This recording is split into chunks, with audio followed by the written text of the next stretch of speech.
My garbage person of the week is Gabriel Noronha, former State Department official in the Trump administration who tweeted and then eventually took down, for reasons you'll understand, this.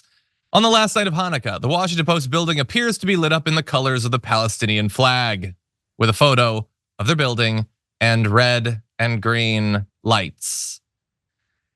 It is December 15th. So arguably that could have been taken December 14th, the night. It's because of Christmas.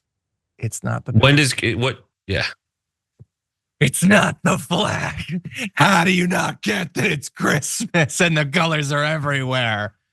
So a lot of people immediately tried to point that out, including Daily Beast columnist Wajahat Ali and Daily Wire editor Brent Scher. So it's from people from both sides of the political spectrum, by the way, pointing out that the lights were for Christmas. Some people posted things, including the parody slogan, "From the river to the North Pole," which I think, I don't know if you necessarily need to go there at this particular point, but I get the idea to want to parody something that's ridiculous. Brian Tashman said, not showing Christmas colors in December, war on Christmas, showing Christmas colors in December, and then linked to the tweet. Regrettably, it was already down at that point. So by the way, like, it should be obvious that it's Christmas time. That's what the red and green is. But even if it isn't, nobody checks anything. The Washington Post has been doing this for years. Here's a photo from 2016 that it's been doing this. Like, people just throw wild accusations of bias around because partly our brains are flawed and we interpret everything through like the particular formulation of reality that we wish was there. But also we feel no need whatsoever to not assume the worst, even from our twisted perspective, the worst of everyone that we disagree with. Do a little bit of research and you'd know that they do that every single year, and you could have avoided being mocked en masse by the internet. Brett, what do you think? It's so fascinating, that instinct that you have to be like, I think this tweet would slay. And that is more important to you. And implicit in that is knowing that no one out there that it would slay with gives a crap about the facts of why something's happening. You know? And so you just do it. It's funny, like I did on a Rebel HQ video I did this week that's coming out on Sunday. I went through like horrible Fox News clips, and one of them was for a whole morning. One morning, Fox and Friends was like, Obama wouldn't meet with Benjamin Netanyahu today, but you know who he met with? A pirate. And he shows a photo from Barack Obama's Twitter of him with a pirate, which was just part of a joke for the White House Correspondents' Dinner.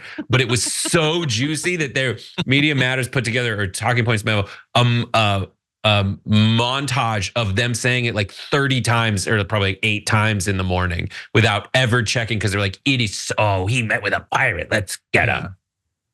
Yeah, it's like, I desperately want to be funny and I desperately want to be clever.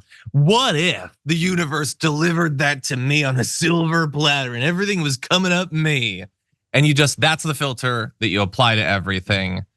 Ridiculous. Eventually took down the tweet, posted a couple of other attempts to sort of like joke it off or whatever. There will be no learning, by the way. And also, how many people saw his tweet and have now gone off into the world believing that that's exactly what happened? And they will be posting about that for the rest of time.